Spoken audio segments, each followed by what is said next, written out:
He thought I was crazy when I said that because Yeah. in his own mind, he felt like already she's gunning for his job. If he was to try and face her and confront her, things would just go berserk. The more he avoided her, the bigger a beast she became. So he became even more scared, more threatened, and having more sleepless nights.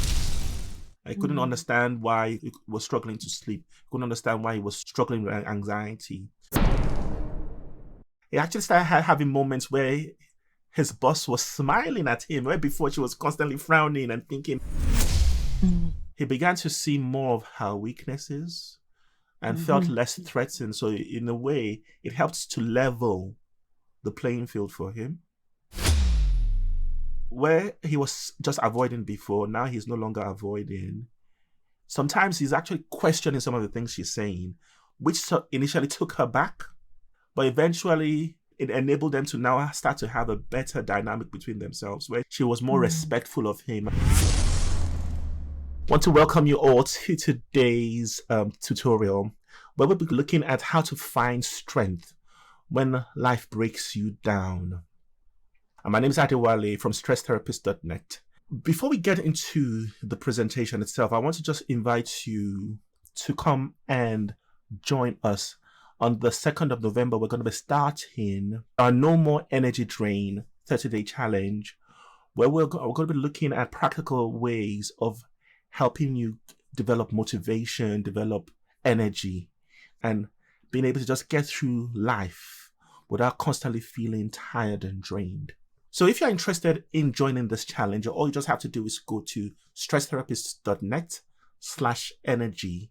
We're going to be starting on the 2nd of November. That's next week, Thursday. And I hope to see you there. So today I've got with me Angela. Hi, Angela. Hello. Angela was going to be making sure that as I'm explaining things, I'm giving you good enough explanations and not being too complicated, and making it more practical in a way that is something you can take away and use.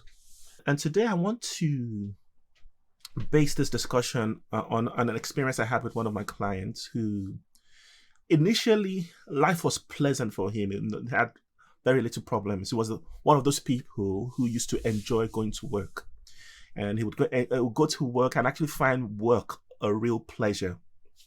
But then he had good fortune and got a promotion. But then the promotion turned to bad fortune because what happened is, because he was promoted to a managerial post, now he had another manager on top of him who was very stringent, very intrusive in her managerial approach, and kept on pinpointing a lot of things, making him feel really bad. So Mm. life turned from, because usually what he used to do was whenever life at home was bad, he would run to work to hide and cope at work. So Mhm. now, when life at home was bad, there was nowhere to run to because life at work was also bad. And what the things he used to use as stress management before was he used to do a lot of running. Unfortunately, he had sprained his ankle, so he could not even run as well. So Mm. all his stress outlets had failed him, really. And so he'd become quite distressed, quite depressed. He wasn't sleeping. And the way he described Sorry, himself, sorry. sorry, go on. Yeah, Can I this is true story, yes? it's a true story, yes. Okay. Yes. It sounds similar to what happened to me. It sounds similar to what happened to you. Okay. As I Yes. said, I'm not It, spilling the beans about things about you. no, no, it's not all of it, but something resonated with me. There's Yeah. some things that resonated with you. Yes. Yeah. So for him, before we actually started working, before we delved into the strategies we're going to be talking about today, his experience was that he was just constantly feeling emotionally drained, struggling to sleep, exhausted all the time, feeling quite anxious, and the paranoia about going to work every morning was quite high. And whenever he went to work, always looking behind him to see whether his boss is coming to spy on him, to see whether he's getting things wrong. Constantly trying to avoid the boss, So the sort of that experience at work was just really beating him down. And so he felt trapped and just dreaded any sort of engagement or any interaction with his boss. So after we'd gone through the strategy that I'm going to be sharing with you today, the experience changed completely. He actually started having moments where his boss was smiling at him, where before she was constantly frowning and thinking he was not good with his job. He had moments where the boss would be smiling at him. His outlook became more positive overall. He had fewer days where he felt that dread and anxiety about going to work. The motivation increased. He started to take more initiative in his career and became better at confronting this manager. In other words, he stopped letting that toxicity drive him down. And the way he achieved this is going to be, it was through the strategy that I'm going to share now. To help make it easy to understand, I've used the word care, C-A-R-E. And what that means is C is for circumventing harm, A is for acknowledging overuse, R is for relying on variety, and E is for evening out extremes. So I just say that again. So that is C-A-R-E, the word care. But what it means here is we're circumventing harm, acknowledging overuse, relying on Wait, variety. sorry. Sorry, I'm going too What is that? fast. What is that first? Circumvent? Circumventing harm. That's like avoiding harm. Avoiding harm. Yes. Yes. Okay. And then the next one is acknowledging overuse. Next one is relying on variety. And then evening out, like in smoothing out extremes, evening out extremes. Okay. How does this work? So the first one, which was circumventing harm, there's a reality that whenever we have to deal with toxic people or difficult people, they can overwhelm us. They can really drain us. And if you put yourself in the space of toxic people all the time, they will overwhelm you. They'll Yes, it definitely will. overwhelm you, right? But there's a problem in that in life, we can't always avoid toxic people. No. So if you build your strategies around just avoiding toxic people, then you won't learn any strategies for coping with being around them. Yes. So whilst we need to learn to avoid, which is the circumventing, this is the avoiding harm, we also actually have to learn some strategies for being around harm. And what does that mean? So for him, he knew that his boss was toxic. And his coping strategy up until him meeting me had been consistently trying his best to avoid her, because it seemed like whenever she managed to start to speak to him, it always resulted in something negative and something bad. So it felt like life was easier whenever he was avoiding her. But the problem is, the more he avoided her, the bigger a beast she became for him. So he became even more scared, more threatened, and having more sleepless nights because he was avoiding her. So when initially I said to him that one of the first things we need to start learning to do is learn how to actually confront and face this boss. He thought I was crazy when I said that because in his own mind, he felt like already she's gunning for his job. If he was to try and face her and confront her, things would just go berserk. So when we looked at it this way, we said, okay, because he has a lot of skill sets. So part of his job requires him to investigate people, and he has this ability to investigate people, and is very good at it. But whenever he's working with anybody who is like the people who are under him, he's able to investigate them and walk through difficulties, even if he met someone who's toxic. But when it came to his manager, he seemed to have just dropped his ability to investigate and just focused on his ability to just survive. So it was just surviving whenever it comes to the manager. So I asked him to just introduce maybe a strategy of investigation, start to learn about the manager, try to understand how she what makes her tick, what makes her do the different things she does. And the more he investigated her, the less of a threat she started to see in his eyes. Mm. He began to see more of her weaknesses and felt Mm-hmm. less threatened. So, in a way, it helps to level the playing field for him. Mm. Where he was just avoiding before, now he's no longer avoiding.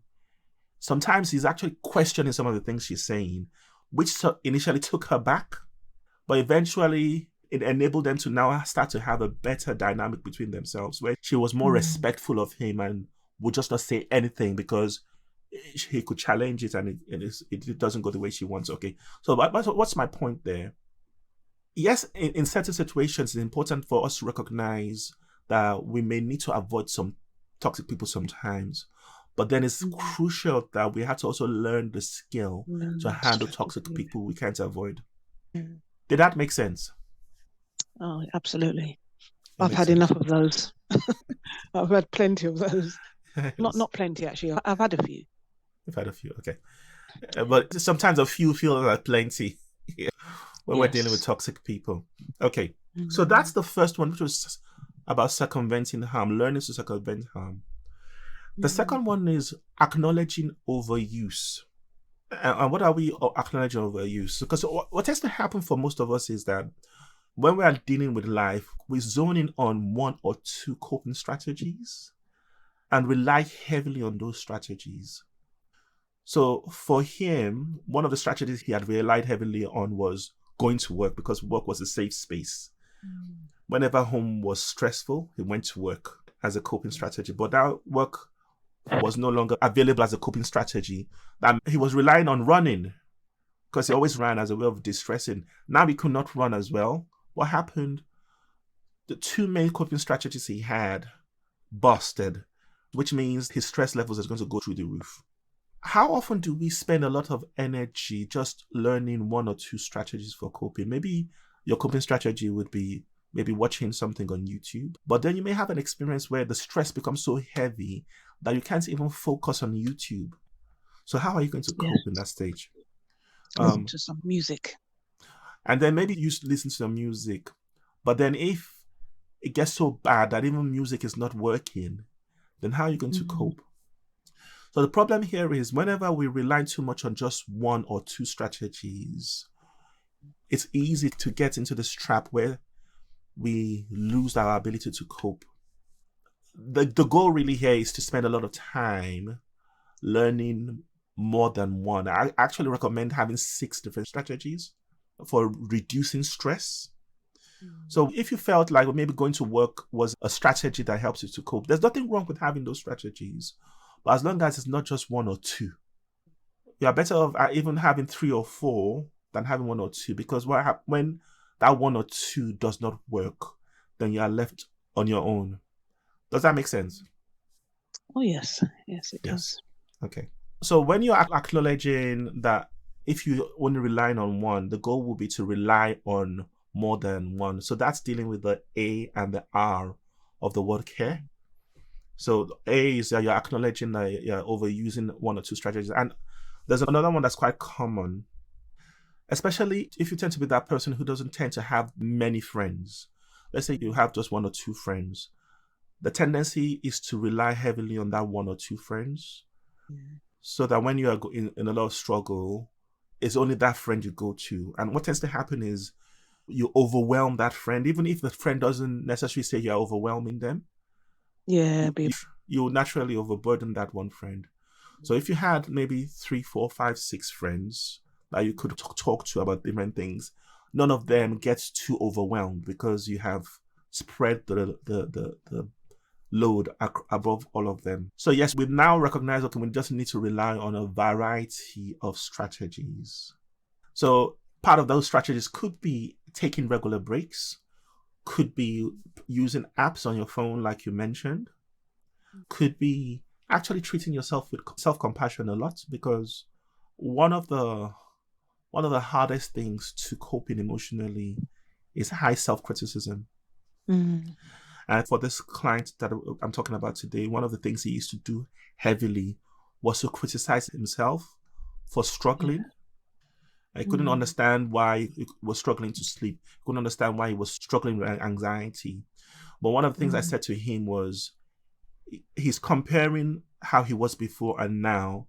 Before he met with this manager, he had no problems at work. For years, he's been going to work. For over 15 years, he's been going to work. Work has been no stress. Oh, yes. But and now work is a lot of stress. And the reasons work is stressful is because he's now met with a scenario situation that he has not learned to cope with before. Yes. And so that's what the problem is. It's not necessarily that he is losing his ability to function. It's more that he's been met with a tougher task, which he was now learning to cope with. Life was too easy. Life was a lot easier before. Yeah. So now he had to now learn the skill of compassion, self-compassion with himself, because he kept on punishing himself for struggling. Now he wasn't punishing himself so badly.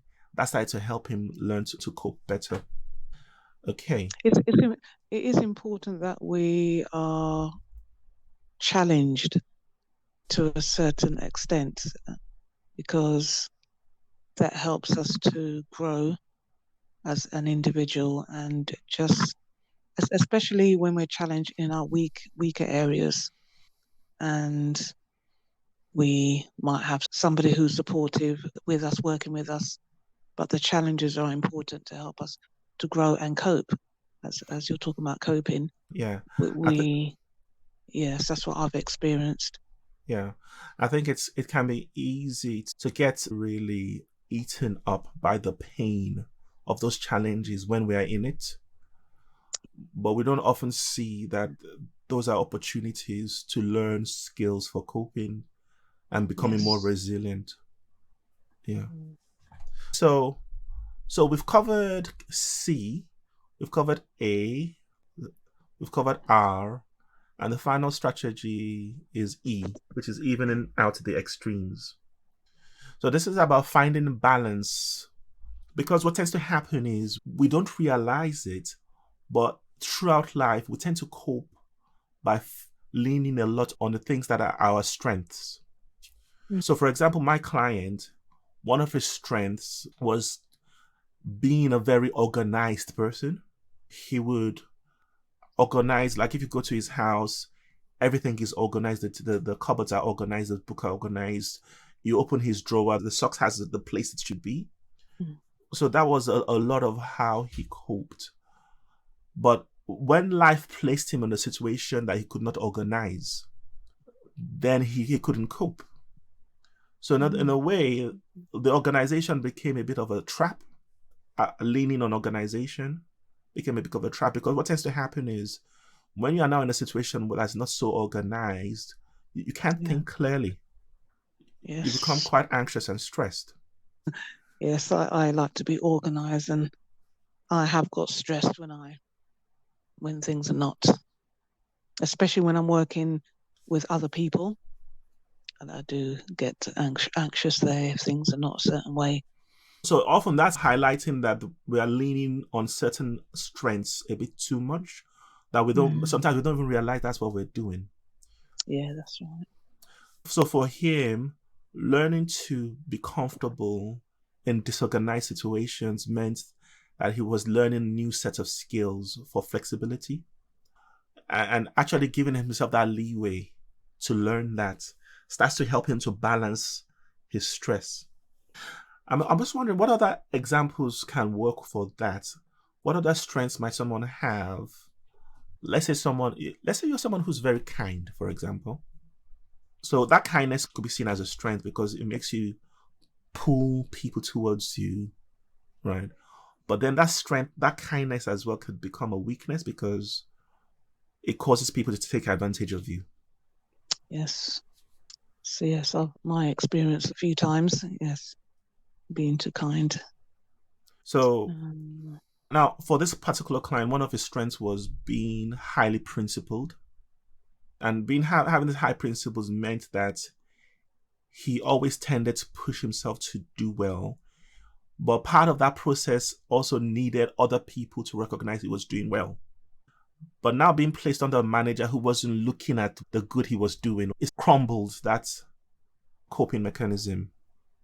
because she was always looking at what he was not doing. And now, instead of him feeling accomplished at work, he was always feeling down, hard done by. He was constantly looking for ways of avoiding people finding out his flaws, which meant that he was now Mm. focusing way too much on his flaws, adding to Okay.